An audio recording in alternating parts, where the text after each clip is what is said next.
A Sustainable Mind, Episode 5. This is A Sustainable Mind podcast, where we delve into the minds behind today's most impactful environmental campaigns, organizations, and startups, inspiring the environmental changemakers of tomorrow. I'm your host, Marjorie Alexander.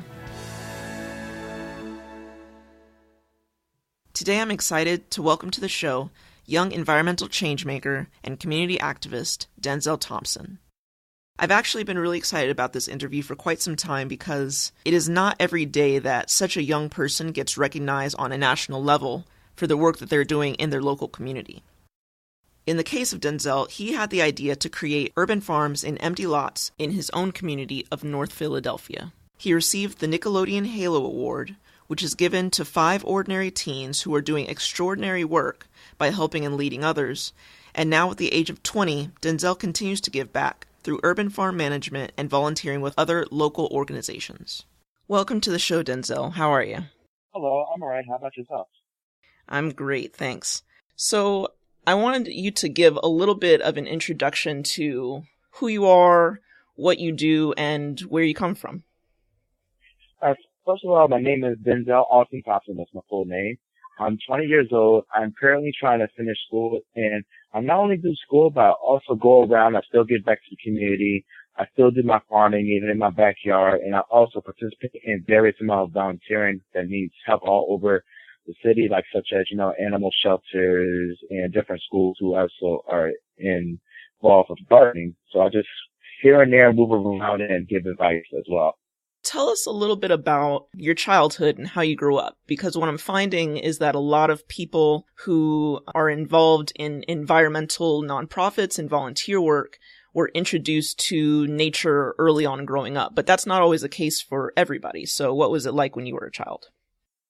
When I was a child, it was a different story. Earlier in my years, I was neglected a lot by a lot of people. I was always that little fat kid in the classroom that didn't have any friends. I was bullied back then.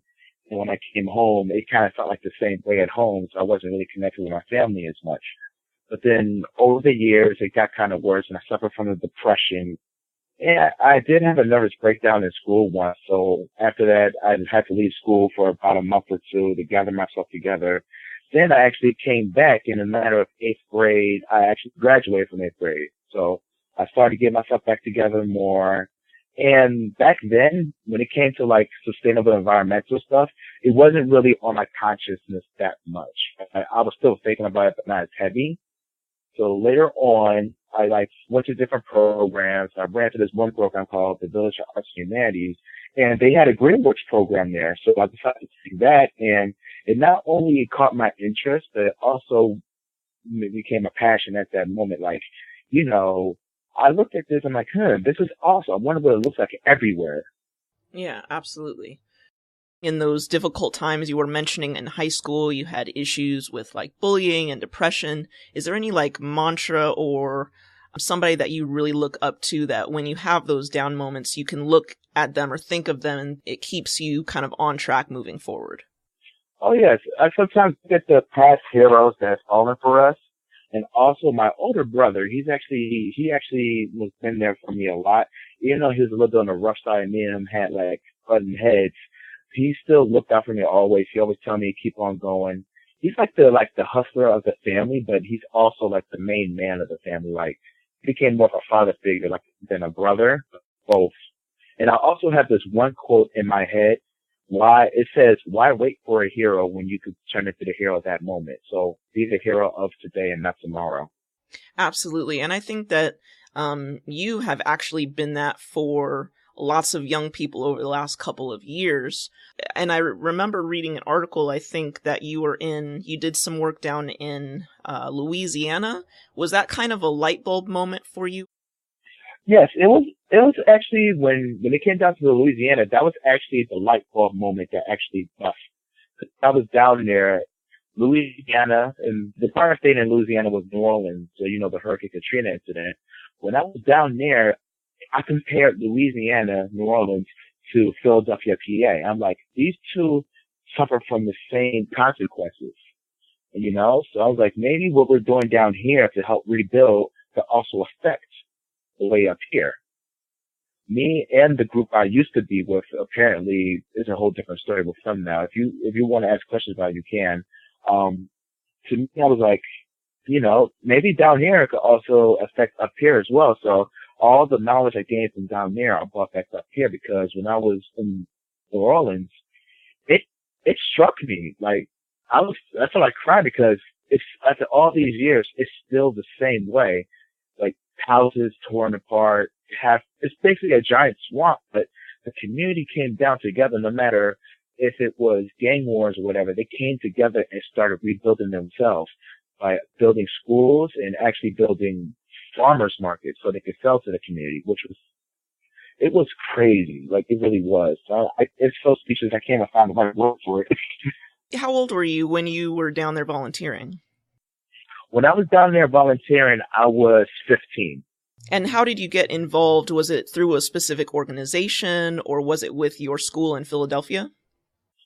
I was in an after-school program, so these random college kids came in and just said, "Hey, want to go down to New Orleans?" So without thinking, I was like, "All right, cool." And then after that, we took a 24-hour drive to New Orleans. Wow. Yeah, so it was a great ride. At the same time, I didn't like it. I'm like, I'm in this van with 15 other people plus luggage. I'm cramped up. Somebody's passing gas. It's interesting. But back then, though, when we first joined each other, we were definitely strangers. But at the end of the ride, we became best friends. But throughout the years now, so like I'm 20 now, a lot of stuff has changed with them that I didn't really expect. But that's how we started from the beginning. So in terms of, and you're talking about the creation of the organization Urban Creators, right? Yes. Okay, so take us back to, you're in New Orleans, you have the idea, and you're on your way home. Take us from that moment and how the group kind of developed. Well, on our way home, we did a good debrief on the way home about what was our experience like, what type of vibes you get from it. And all of us felt kind of down, because that's the way Philly is too, at some extent. So we sat down and talked about it, and then we decided to come up with ways we could tackle the neighborhood from different angles.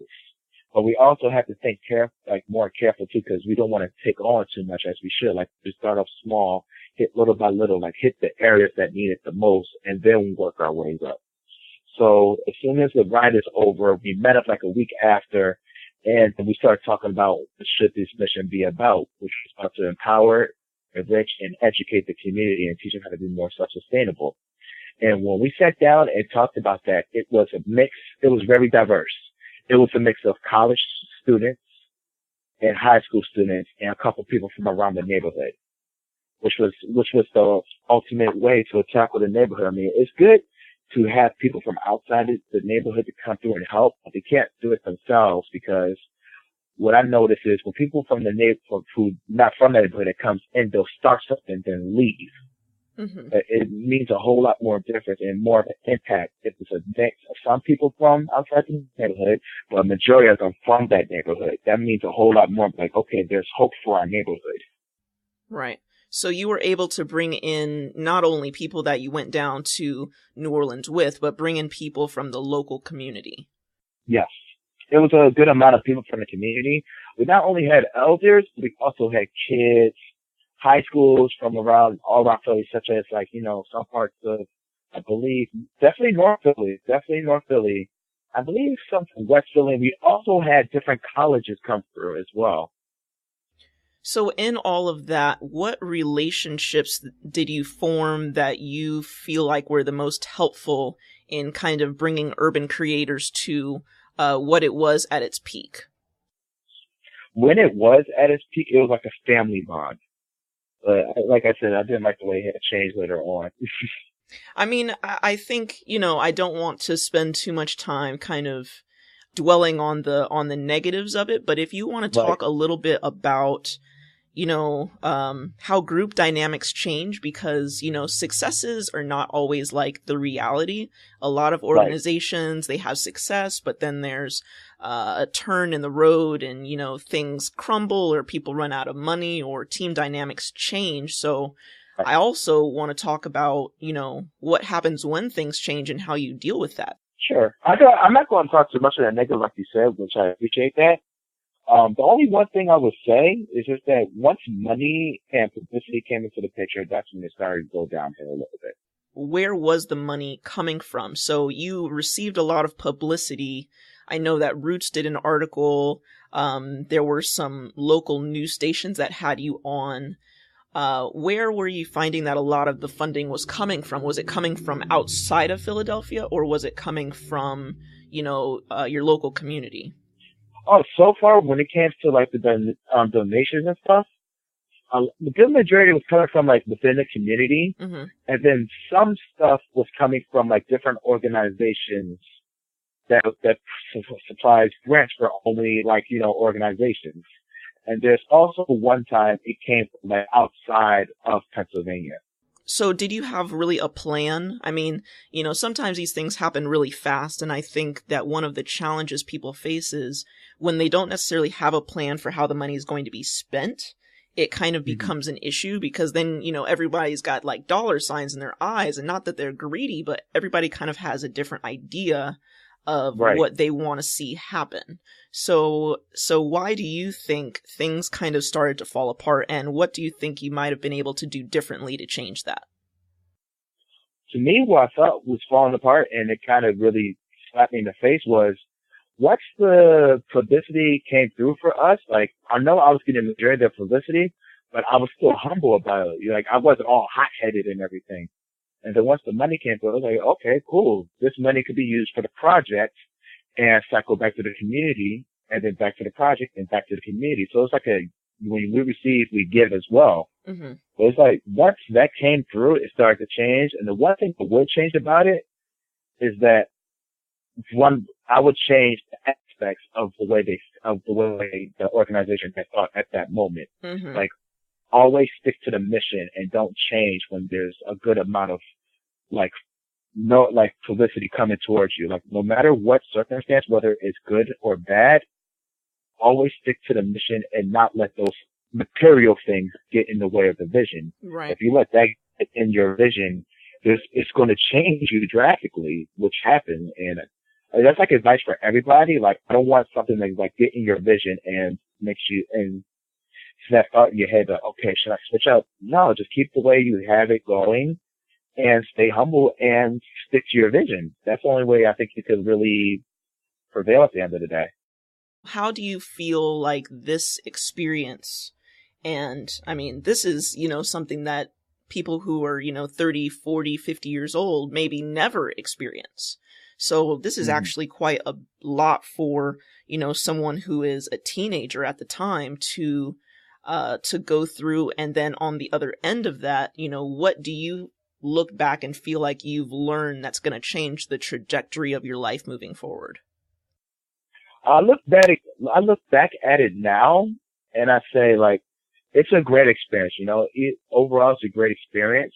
At the same time, even though you run into that bump in the hill, that's just something telling you, okay, I know what to be aware of and I know what mistakes not to make, So it's definitely a growing experience because, you're gonna run into those types of situations where you're doing really great, especially if it's something positive and not only for you, but for your community. You're gonna run into those bumps, whether it involves a material thing or involves like a physical being. Mm-hmm. So it's something like, okay, just because I ran into that doesn't mean I have to stop. Right. So you'll learn from it. Sometimes you might have to step away, but that doesn't mean you can't stop what you're doing. Absolutely. So what current projects are you working on that you're really excited about right now? So far, right now, the current project that I'm working on, I just got reached out by this organization called the Mad Music Tour. Mm-hmm. I'm pretty sure you've heard of it. You can even look it up. Basically, it's a project that reached out to me, and they would like for me to like come and teach the youth and also be like a keynote speaker to motivate not only the kids but also the teenagers, and also do a whole bunch of activities with them, including like building gardens with them. Oh, that's so awesome. I'm actually jumping around really hyped about that and making sure that prevails. Awesome. Well, I'm actually going to be hooking all of this up in the show notes, so people can go to asustainablemind.com after this and type in Denzel, and your page will pop right up, and they'll be able to see all of the links and the resources that you're listing right now. I also got one more thing, too, that's going on. It's another organization, because with me, I always love jumping to organization to organization to help out, because I know we're after the same mission. It's also this company called, I believe you definitely heard it. It's called TLC, Total Life Changes. Yeah. They sell tea. Like, it's basically, you could get any type of, like, all natural product. And since I'm a farmer and I tried it, it actually works. Like, I give it props. So I'm actually going around to even teens that suffer from obesity, not only to promote them to eat healthy, but to also try the tea, because it's an all natural, detox to help you get the toxins out. And it also helps them in weight loss. Nice. And I've been paying attention to your Facebook recently, and so you're all about the eating healthy, staying physically fit, so that fits right in with what you're doing right now. Yes, it's definitely a big change in my life, because I used to be like over 300 pounds, and I lost a great amount of weight. So I definitely encourage everybody to, get fit. Nice. So speaking of, team dynamics and meeting different people and really strengthening relationships with various people in the community, what types of people do you find that you surround yourself with a lot, and why? Oh, that's a great question. I can actually answer that. The people that I find myself surrounded a lot, and why, I always surround myself, like, some people that are a little bit older than me, and some people that's around the same age as me, but I like their mindset of being positive and not being cocky and also thinking they're better than everyone. The reason why is because people that are like that can not only teach me how to stay true to myself, and also, it also teaches me, like, just stay relaxed, be yourself. Don't go out entertaining people to be something that you're not, when you can just, be comfortable in your own skin. Because I've been around a good amount of people that'll say what they are, but then their actions determine them in a different way. Right. That is an excellent point. What do you feel like is the most unexpected gift or benefit on, like, a character level that you've received as a result of this process? Because, I mean, you're only 20 years old. Like, you're still way at the beginning. I mean, you not only accomplished so much, but I think you've had a lot of time to be self-reflexive on, what you've done and the benefits that it's given you. What would you feel like is, like, the most unexpected benefit that you've received as a result of this whole process?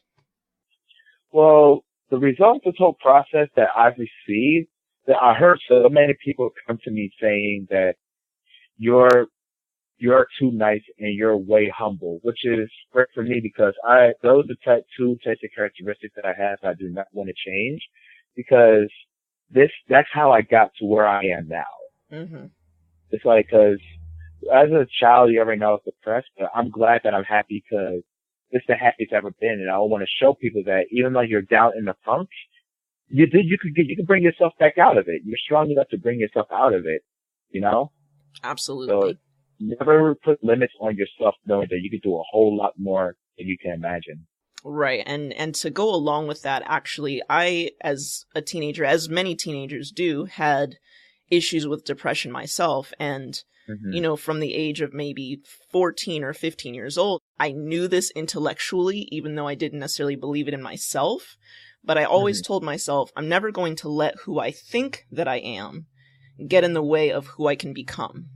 And this last Christmas, I asked my dad, he said he was going to give me a necklace, and what did I want it to say? And so I gave him a whole bunch of quotes, including that one. So I wear that around my neck every day. But, now as I'm 29 right now, and I can definitely say that that thing that I knew to be true, but didn't really believe in myself, has been one of the most, beneficial ways to look at my life on a day-to-day basis in my 20s. If I had just stuck to the things that I thought that I was good at, I wouldn't even be doing this show right now. But Right. I saw this hole in podcasting where no one was really tackling environmental issues and environmental activism from a perspective of like the everyday person. I saw this huge void, and, you know, here a year and a half later, still nobody's filled that void. So if there's a hole there and I have this idea, why not me be the one to do that? I definitely, you know, see you coming through these difficulties of depression and all of that. And I want to commend you for that. That's a huge step. Thank you. I want to commend you as well, especially like tackling this type of situation.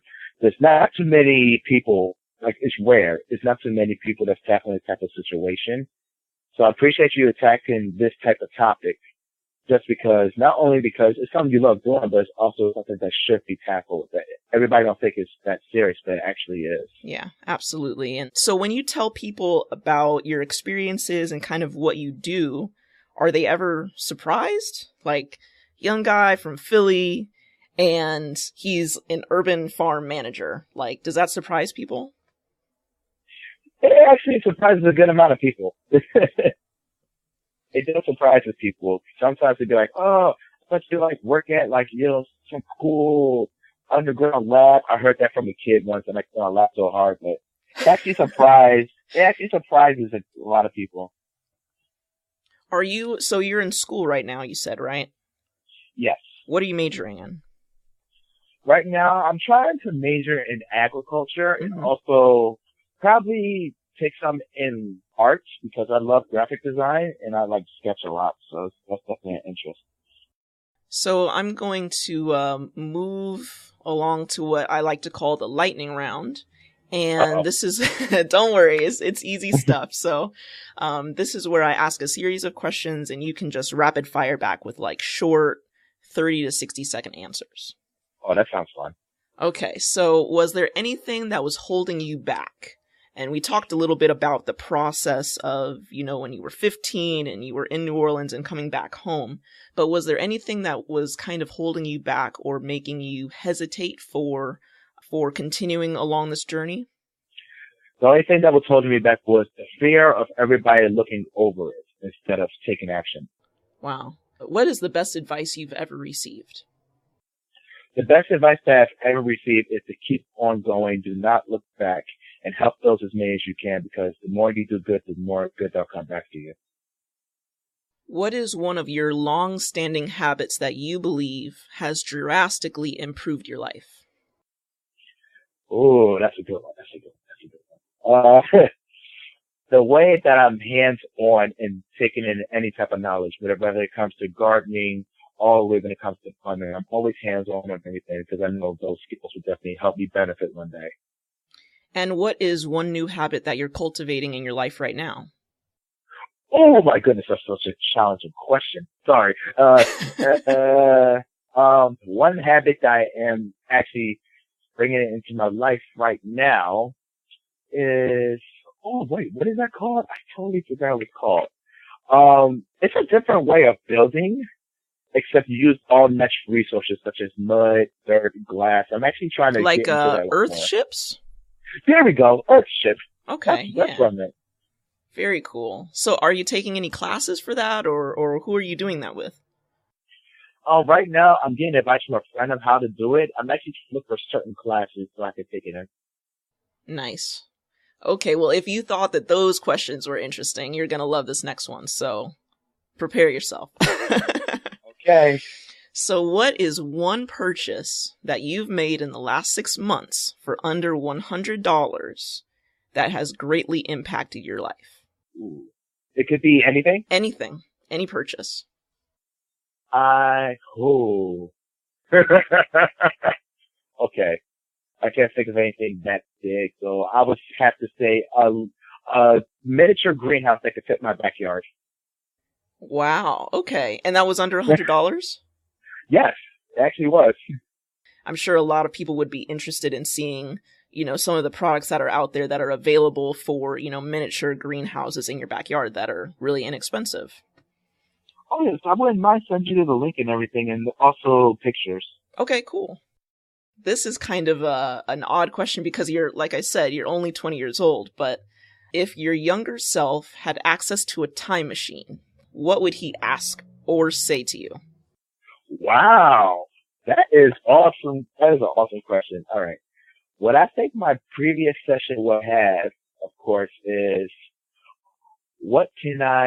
how can I prepare myself for the future like you're in now? That's probably what I would ask at the age of 14. What is one book that you would recommend to sustainable minds out there that are hoping to shift their mindset to be the change that they want to see in the world? The one thing I recommend the most, anything that involves a man named Will Allen. I can't remember any names, but Will Allen, he's actually great when it comes to it. Absolutely. So his website, I think, is growingpower.org or .com? Yes, Growing Power. Yes, it actually is. It's growingpower.org. Yeah, so I'll link that up in the show notes as well. Yes, he's the biggest urban farmer in the country, and he not only has his giant urban farm in Milwaukee, but he actually has his daughter in Chicago that has it as well. Yeah, I just read an article about them both. I didn't even think about the fact that he had children until I read another article about him maybe a month ago. Yeah. So I didn't even realize that he was working with his daughter, but yeah, she's doing her own thing in Chicago as well. So I'll definitely link that up in the show notes. Awesome. So one last thing, it's been a really interesting journey for you thus far. Well, the last 5 years, I'm sure, have gone, in the blink of an eye, but do you have any words or parting pieces of guidance to give sustainable minds out there? Yes, I do. For everyone, for every sustainable mind, even if you're just looking into it or if you never really thought about it that much, when it comes to looking to sustainability, it's not only like a great skill or trait to have underneath your belt, but it's also a therapeutic way as well. You may not know how to handle different types of situations that get thrown to you. So the first thing that might come to your mind is just spaz out. Like, for example, a lot of people spaz out on social media and everything. But you could also rely on any type of hobby, including sustainable works. Because what I've learned is dealing with sustainability is also therapeutic, and you can actually get more familiar with the earth. So my advice is get more familiar with the earth as possible, and think more like a plant. Because, plants survive way longer than we can. So they're masters of survival. So let's try to understand the earth when it comes to sustainability more and see where your journey leads from there. Oh man, I'm about to quote you on that because that was some serious knowledge that you just dropped on us like crazy. Oh man. Well, thank you so much. So if people want to find out a little bit more about you, is there any way we can follow you on social media? Oh, yes. I definitely have a Facebook account, which is Denzel Austin Thompson. I'm also on Instagram. Okay. My Instagram name is the Urban Chronicle. Got it. Excellent. So if you want to get in touch with Denzel via social media or to find the links to all the resources mentioned in today's show, please visit asustainablemind.com and type Denzel into the search bar. Thanks so much, Denzel, for being on the show today. I really appreciate it. Awesome. Thank you so much. You've been listening to A Sustainable Mind podcast. To hear more interviews just like this one, please subscribe on iTunes or visit asustainablemind.com. Thanks for listening, and see you next time.